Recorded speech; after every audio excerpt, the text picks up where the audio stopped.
तो राष्ट्रीय आय एवं योग्यता आधारित छात्रवृत्ति परीक्षा 2026, एग्जाम तो 25 में ही होगा।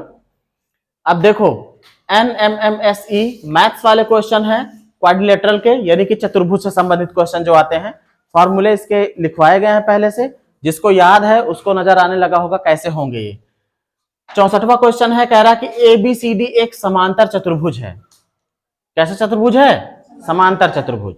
समांतर चतुर्भुज कैसे बना होता है? यूं समझो,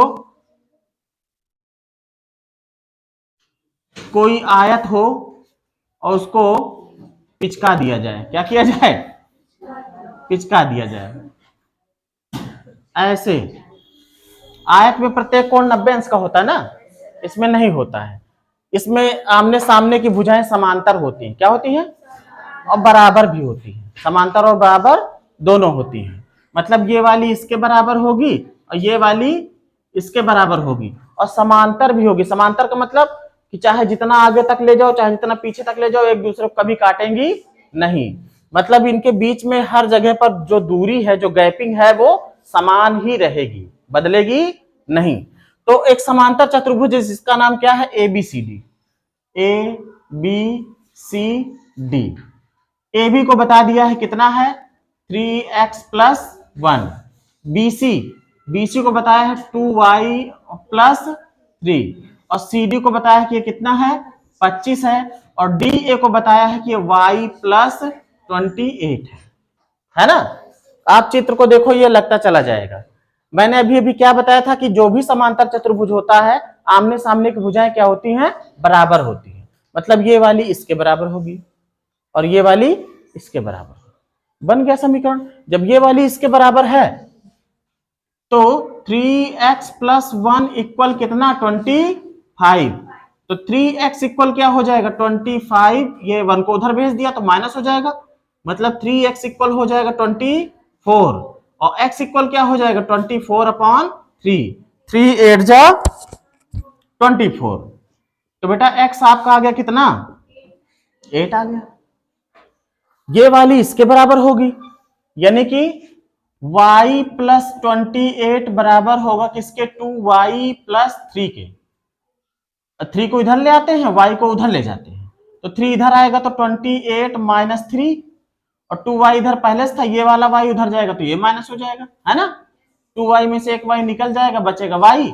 यहां कितना हो जाएगा बेटा? 25। तो y = आ गया भाई, फिर x भी मिल गया और y भी मिल गया। लेकिन हमसे पूछ क्या रहा था? x + y। x तो क्या करना है? दोनों को जोड़ लो। x कितना है? 8 है, और y कितना है? 25 है, और जोड़ेंगे तो कितना हो जाएगा? कितना? 33। 8 5 13। विकल्प कौन सही? डी वाला, है ना।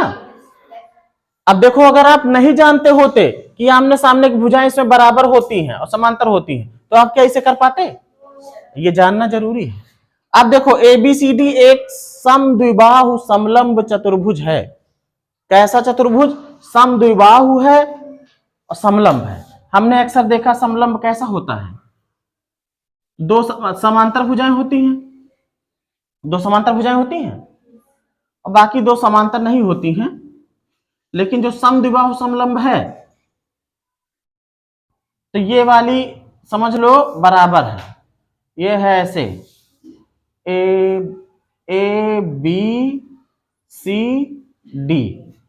AD वाली जो है BC के बराबर है ना। और ये समांतर वाली भुजा है, ये बिना समांतर वाली भुजा है।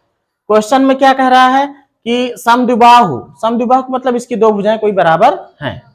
समलंब है AD = BC, AD = BC। अब विकल्प इसमें दिया है कि अगर ऐसा है कि AD जो है वो BC के बराबर है, तो कह रहा कि AD = CD। AD = CD ये जरूरी नहीं है कि ये वाली भुजा इसके बराबर हो जाए, ये जरूरी नहीं है। दूसरे में कह रहा कोण A = कोण B, कोण A = कोण B, ये वाला कोण इस वाले कोण के बराबर बता रहा है। तीसरे में क्या कह रहा कि कोण ए जो है वो कोण डी के बराबर, ये वाला कोण इसके बराबर, ये तो कभी हो ही नहीं सकता। इसे देख ही लो, ये पिचका है बेचारा, ये फैला हुआ है ना, तो ये तो हो ही नहीं सकता। फिर कह रहा कोण ए बराबर कोण सी, ये वाला इसके बराबर हो सकता है? हो सकता है, जब ये दोनों बराबर हैं तो हो सकता है, नहीं हो सकता? नहीं हो सकता। क्यों नहीं हो सकता? इसको देखो, ये पिचका है और ये फैला है, तो ये भी नहीं होगा। बचा कौन सा? ये तो हो ही नहीं सकते। आपका सही कौन सा आएगा? और क्यों ये सही हुआ? अगर हम यहां से एक त्रिभुज बना देते ऐसे करके, मतलब जितनी इसकी लंबाई उतनी ही लंबाई का खींचते जाते, चाहे जितने बनते जाते, है ना, तो या यूं समझो कि हम इसी को आगे बढ़ा देते ऐसे,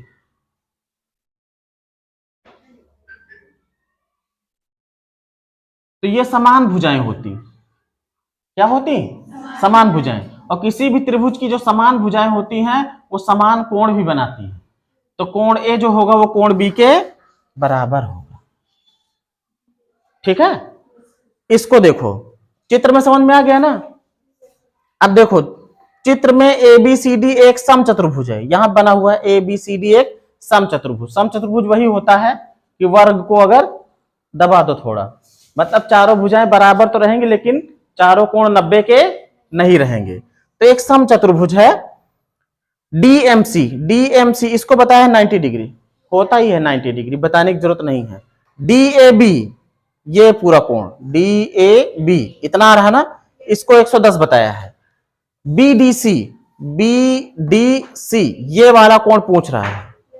बहुत सिंपल है, हमेशा ध्यान रखो कि जो समचतुर्भुज होता है इसके जो विकर्ण होते हैं वो एक दूसरे को दो बराबर भागों में बांट देते हैं और कोण को भी बराबर भाग में काट देता है। मतलब अगर ये पूरा 110 है तो 55 55 ये दोनों बचेंगे। कितना कितना? 55 55, मतलब ये आधा 55 रहेगा, ये भी 55, तो दोनों करोगे 110 आ जाएगा ना। और ये भी बात है, आमने सामने कोण बराबर भी होते हैं, मतलब ये वाला भी कितना हो जाएगा 55 और ये वाला भी 55। हमसे यही कोण पूछ रहा है ना। अब यहां से देखो एक त्रिभुज बन रहा है ना, और किसी भी त्रिभुज में अगर कोई दो कोण पता हो तो तीसरा तो अपने आप मिल जाएगा, है ना। तो एंगल बीडीसी, एंगल बीडीसी बराबर, ये एक त्रिभुज बन रहा है ना बेटा। हम ले तो यहां से रहे हैं लेकिन हम इतने की बात कर रहे हैं, ठीक है। हाँ, तो ये हो जाएगा बराबर कितने के? 180 अंश होता है टोटल तीनों कोणों का योग, और उसमें से इन दोनों घटा दें, मतलब माइनस का 90 डिग्री और माइनस का 55 डिग्री। इतनी बात समझ में आई है? अब 180 में से घट रहे हैं भाई, ये दोनों जुड़ जाएंगे, 9 5 14 कितना हो जाएगा? 145, है ना। अब घटा दो, 10 में से 5 गया 5, यहां बचा कितना? 7, 7 में से 4 गया 3, 1 में से 1 गया, कुछ नहीं बचा, बीडीसी आ गया है। कितने डिग्री? 35 डिग्री। कितने सिंपल सवाल थे।